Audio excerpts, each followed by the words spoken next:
I've heard you say several times on tapes that this is a heightened state. Our planet is in a heightened state of energy and awareness. Because of the magnificent contrast, more of you have been aggravated into supreme desire. So there is a stronger asking than we've ever seen in a time-space reality, which means the answering is happening, which is why the current is flowing. In other words, more are asking, and so Source is answering more, so the energy is moving faster, which means being in a state of allowing is more important to personal comfort than it has ever been before. That's why the crevasse between those who have and those who have not is becoming more distinct. The crevasse between those who are well and those who are sick is becoming more distinct. In other words, there's less gray area. So, is this basically caused by world events or just everything that's in our experience? The world events are more as a result of the dramatic contrast. In other words, the world events look like they may be the cause of the contrast, but the world events are actually the result of the contrast.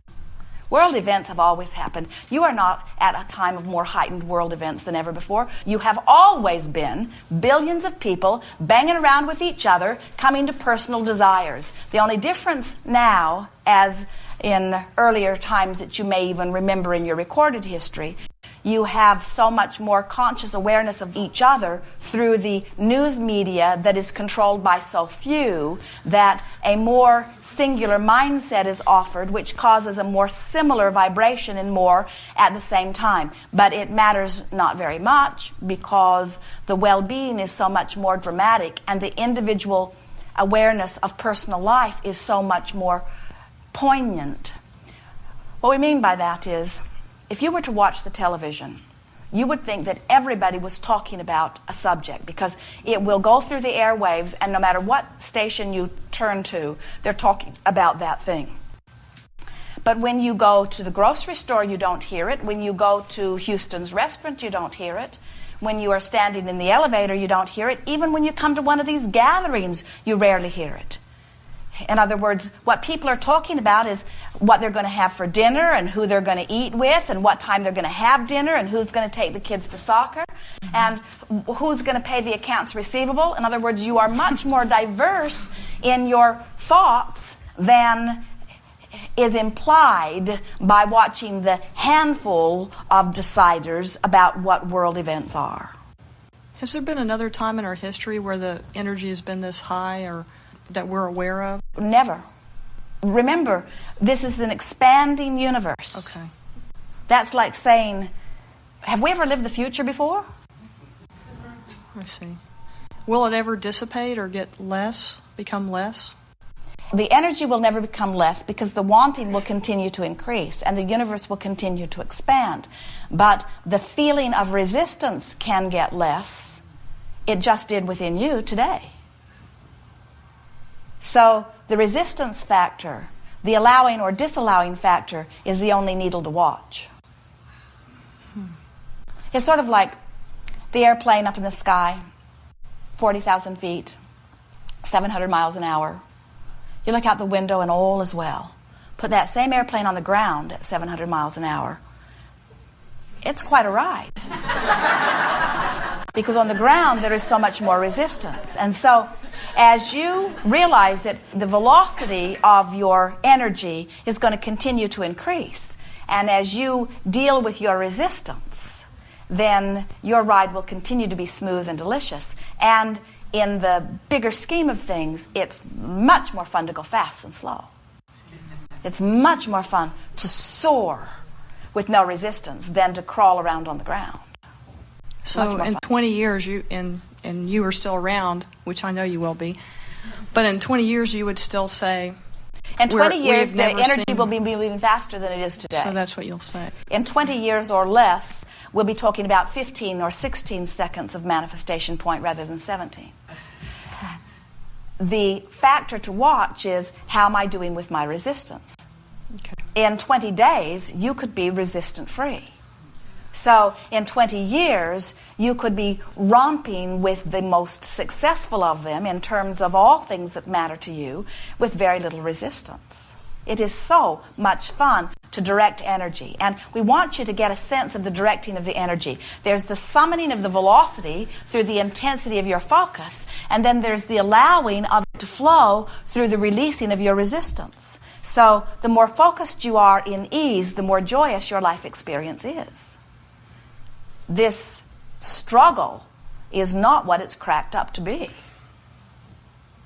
And we are amused at how humans cling to the idea that if it feels bad, it's probably good. And if it feels good, it's probably bad. In other words, that's like saying, if I throw it up, it'll probably stay up, even though you know the law.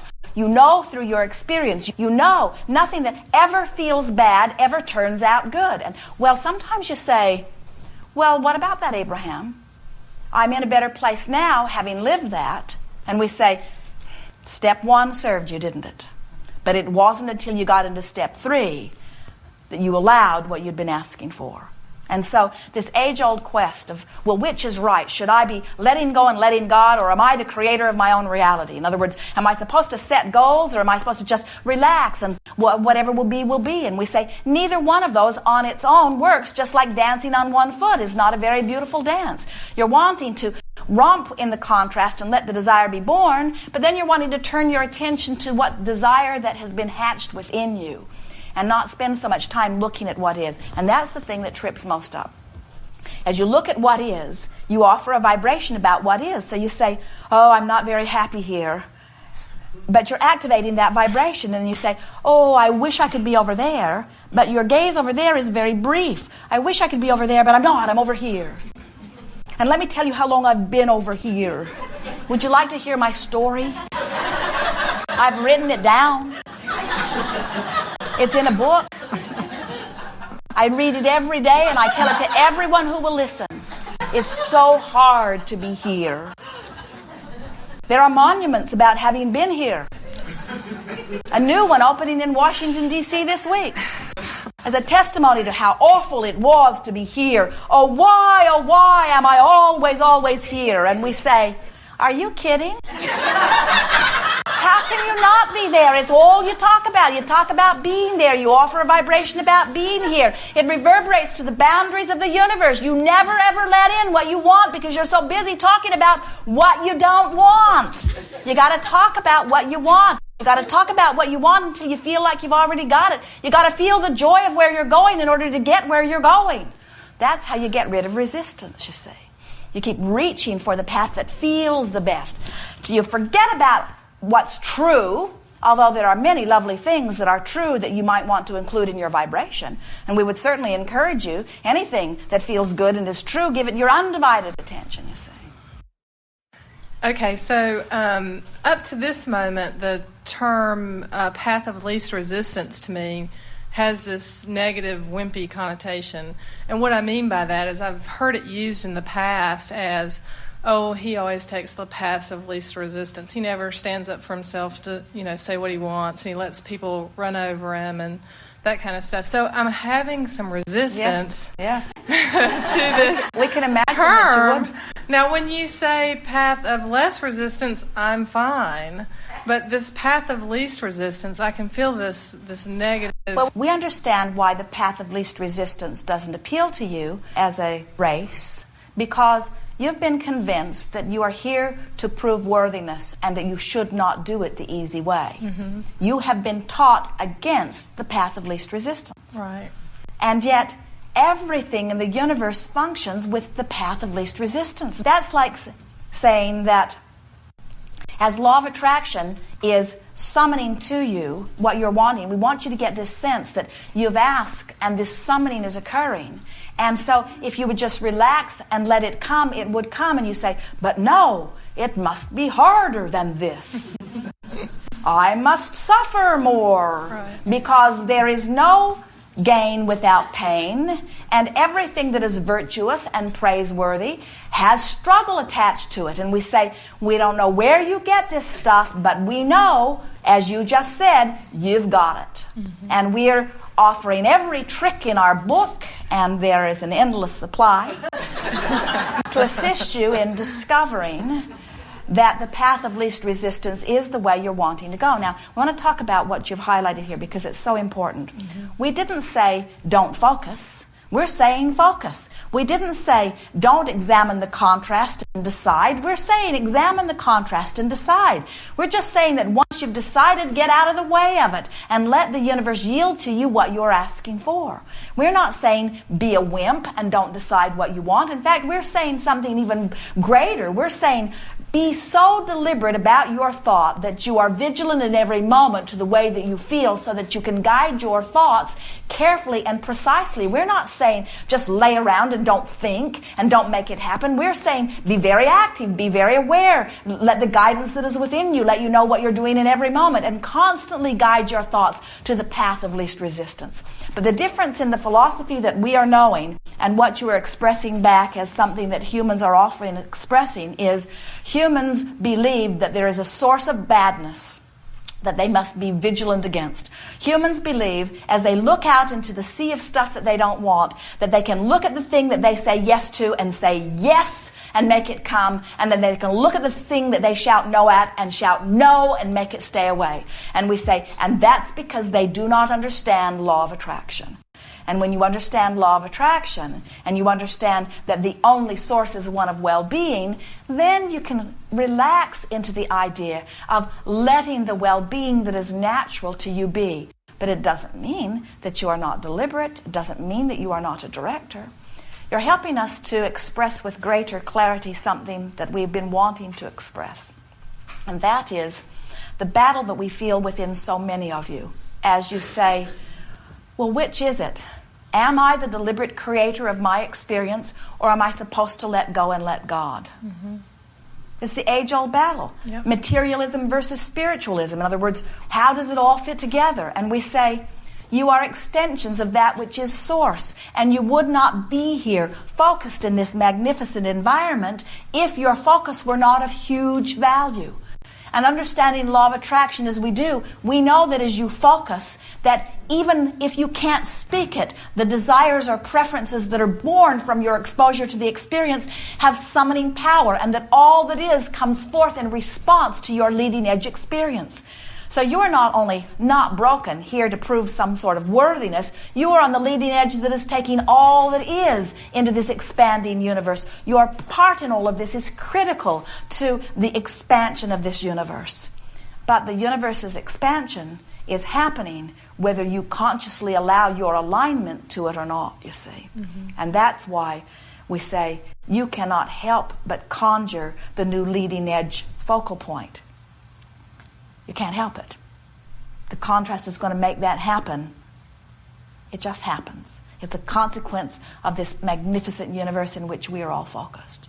But you do have the option of letting yourself go along with it or pinching yourself off. And so, here's the part that we are so excited to express here.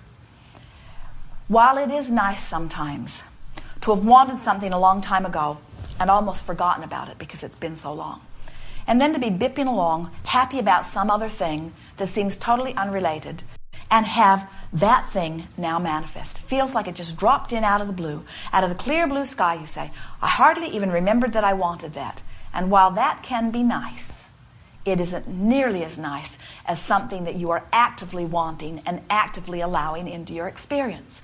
So you are always wanting to find this balance. In other words, we think that the optimum creating experience is to feel the contrast, feel the negative emotion of it, not so much that it really takes you into a painful place, but enough that you know that this thought that you are thinking right now is not a helpful thought. We think it is magnificent to set a goal that you know you can't reach and feel the angst of it feeling impossible for a moment until you talk yourself into believing it. Because we know the joy of the journey of talking yourself into believing it. And we know the thrill of watching things start to line up as you come closer and closer to believing it.